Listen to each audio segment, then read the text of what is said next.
Good morning everyone मु कान्हा आज गुरुत्वपूर्ण खबर गुड़िक आपको जनइबी न्यूज गुड़िक भल लगे निश्चित भाव गोटे लाइक करी चैनल को सब्सक्राइब करने चलतु आज गुरुत्वपूर्ण खबर गुड़िक नजर पकाइबा। तेबे देश रे एबे दुई प्रकार पाणीपाग अनुभूत हेउछि। एबे देश रे गोटिए पटे प्रबल ताती रे जीव जगत छटपट हेउथिबा बेले अन्य पटे वर्षा सह बरफपात हेउछि। तेबे ओडिशा, बिहार, झारखंड, पश्चिम बंग परी पूर्व उत्तर राज्य रे ग्रीष्म प्रवाह प्रबल रहिथिबा बेले पहाड़ी राज्य हिमाचल प्रदेश और उत्तराखंड रे बरफपात हेउथिबार खबर मिलिछि। पाणीपाग विभाग अनुसार पंजाब, हरियाणा, चंडीगढ़, दिल्ली, राजस्थान और मध्य प्रदेश रे घड़घड़ी सह भीषण वर्षा हेबार संभावना रही। परवर्ती अपडेट रही लेबर कार्ड थिले 3500 टंका मिलिबो। केमिति मिलिबो जानंतु। तबे श्रमिकों पाई बहुत गुड़िया योजना कार्यकारी करुछंती केंद्र सरकार।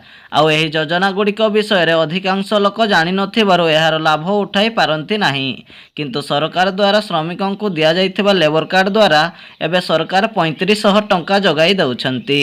जदि आपण लेबर कार्ड अपडेट करि नाहंती ताहले आज ही अपडेट करि नियंतु, नहले आगकू आसुथबा योजना गुड़िकरे आपण लाभ पाई पारिबे नाही।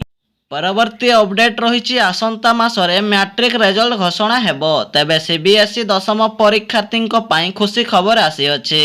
बोर्ड एथर शीघ्र परीक्षाफल प्रकाश करिपारे, कारण लोकसभा निर्वाचन थिबा जोगु जल्दी आसीबो परीक्षार फलाफल। तेबे मे मास 5 तारिख रे नीट परीक्षा परे दशम श्रेणी परीक्षाफल प्रकाश पाइबो बोली खबर मिलिछि। मे मास 6 तारिख रु आरंभ होई 11 तारिख मध्य जे कोनोसी दिन दशम श्रेणी परीक्षाफल प्रकाश पाइबो नहीं बोर्ड पक्षरु खबर आसीछि। परवर्ती अपडेट रही 2 मास जाए समुद्र रे माछ धरी पारिबेनी। तेबे आजिठु ओडिशा उपकूल रे थिबा मत्स्यजीवी को समुद्र जीवाकू मना करा जाइछि। माछ वंश वृद्धि पाई समुद्र रे माछ धरिबाकू राज्य सरकार रोक लगाइछन्ति। परवर्ती अपडेट रही लोकसभा निर्वाचन पाई बड़ निष्पत्ति निया जाइछि। तेबे स्वामी एवं स्त्री 2 जण सरकारी चाकरी करिथिले जणे करि पारिबे निर्वाचन ड्यूटी। लोकसभा निर्वाचन पाई सरकार एहा बड़ निष्पत्ति नैछन्ति। परवर्ती अपडेट रही रामनवमी रे अयोध्या को जीव 1 किलो लड्डू। तेबे आसंता बुधवार दिन पवित्र रामनवमी पालित हेबाकू जाउछि। एही अवसर रे उत्तर प्रदेशर राम मंदिर को 1 लाख किलो लड्डू मंदिर को जीव बोली अतुल कुमार सक्सेना सूचना दैछन्ति। परवर्ती अपडेट रही चाषी को मिलिबो 20 लाख टंका। केमिति मिलिबो जानंतु। तेबे देश रे अनेक कृषकों मानक पाई सरकार पशुपालन विकास प्रति अधिक ध्यान देउछन्ति। एथिपाई विभिन्न योजना मध्य कार्यकारी हेउछि। पशुपालन करिबा पाई सरकार प्रत्येक चाषी मानकू सब्सिडी प्रदान करुछन्ति। एही योजना रे छोट छोट डायरी फार्म खोलिबा पाई सरकार 20 लाख टंकार ऋण जगाई देउछन्ति। तेबे एही ऋण टंका सब्सिडी रे प्रदान करा जिवो। एभली लोन उपरे सुधर हार मध्य कम रही। एही योजनार लाभ उठाइबाकू हेले आपण मानकू डायरी पंजीकरण करिबा पाई पड़िबो। या परे निज बैंक को जाई सब्सिडी पाई फॉर्म पूरण करिबा पाई पड़िबो। समस्त कार्य शेष कला परे किस्ती आकर रे आपणको अकाउंट को 20 लाख टंका आसीबो। परवर्ती अपडेट रही बैंक ग्राहकों को लगिला बड़ झटका। तेबे इंडियन ओवरसीज बैंक अकाउंट रे नुआ नियम लागू करा जाइछि। तेबे बैंक रे राताराति मध्य MCLR 5% वृद्धि करा जाइछि। अर्थात इंडियन ओवरसीज बैंक रे ऋण वृद्धि पाइछि।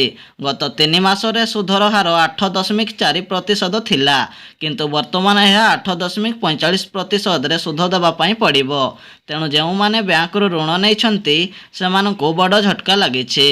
परवर्ती अपडेट रही 10म श्रेणी एवं 12श श्रेणी पास करथिले 1500 टंका मिलिबो रखिबा होचे। केमिति मिलिबो जानंतु। सरकार बेरोजगार छात्र छात्री पाई बड़ योजना आरंभ करिसंती। योजनार नाम हेउछि बेरोजगार संगम योजना। एही योजना रे बेकारी युवक और युवती मानकू प्रति मासरे 1000 टंकारु 1500 टंका जगाई दिया जाउछि। तबे एही टंका चाकरी न मिलिबा पर्यंत जगाई दिया जिवो। चाकरी मिलिबा परे एही टंका आउ मिलिबो नाही। तबे एही योजना को आपण मानकू आवेदन करिबा पाई पड़िबो। तेबे जाई आपण एही योजनार लाभ पाई पारिबे। एही योजना रे आवेदन करिबा पाई आधार कार्ड, आय प्रमाणपत्र, 10म श्रेणी सर्टिफिकेट एवं 12श श्रेणी सर्टिफिकेट एवं बैंक पासबुक एवं निजर गोटे पासपोर्ट साइज फोटो निहाती आवश्यक। परवर्ती अपडेट रही अमरनाथ यात्रा पाई पंजीकरण आरंभ हैला। ତେବେ ଜୁନ୍ ମାସ 29 ତାରିଖରୁ ଯାତ୍ରା ଆରମ୍ଭ ହୋଇ ଅଗଷ୍ଟ ମାସ 29 ତାରିଖ ପର୍ଯ୍ୟନ୍ତ ଚାଲିବ। ଅମରନାଥ ଯାତ୍ରା କରିବାର ପଞ୍ଜୀକରଣ ଆରମ୍ଭ ହୋଇଯାଇଛି। ଯଦି ଆପଣ ବି ଯାତ୍ରା କରିବାକୁ ଚାହୁଁଛନ୍ତି ତେବେ ପଞ୍ଜୀକରଣ କରିନିଅନ୍ତୁ। ପରବର୍ତ୍ତୀ ଅପଡେଟ୍ ରହିଛି ସାମାନ୍ୟ ମାତ୍ରାରେ କମିଲା ସୁନାର ଦର। ତେବେ ଭାରତୀୟ ବଜାରରେ 22 କ୍ୟାରେଟ୍ ସୁନାର ମୂଲ୍ୟ 10 ଗ୍ରାମ ପ୍ରତି 66,490 ଟଙ୍କା ରହିଥିବା ବେଳେ 24 କ୍ୟାରେଟ୍ ସୁନାର ମୂଲ୍ୟ 10 ଗ୍ରାମ ପ୍ରତି 72,540 ଟଙ୍କା ରହିଛି। ପରବର୍ତ୍ତୀ ଅପଡେଟ୍ ରହିଛି ରାମନବମୀ ପାଇଁ ଅଯୋଧ୍ୟା ସ୍ଥିତ ରାମ ମନ୍ଦିରରେ ଭକ୍ତ କିଛି ଜିନିଷ ସାଙ୍ଗରେ ନେଇକି ଯାଇପାରିବେ ନାହିଁ। ଶ୍ରୀରାମ ଜନ୍ମଭୂମି ତୀର୍ଥ କ୍ଷେତ୍ର ପକ୍ଷରୁ କୁହାଯାଇଛି ଯେ ଦର୍ଶନ ସମୟରେ ନିଜ ମୋବାଇଲ, ଜୋତା, ବଡ଼ ବ୍ୟାଗ୍ ନିଜ ସାଙ୍ଗରେ ନେଇକି ଯାଇପାରିବେ ନାହିଁ। ନ୍ୟୁଜ୍ ଗୁଡ଼ିକ ଭଲ ଲାଗିଲେ ନିଶ୍ଚିତ ଭାବେ ଗୋଟିଏ ଲାଇକ୍ କରି ଚ୍ୟାନେଲକୁ ସବସ୍କ୍ରାଇବ୍ କରିଦେବେ।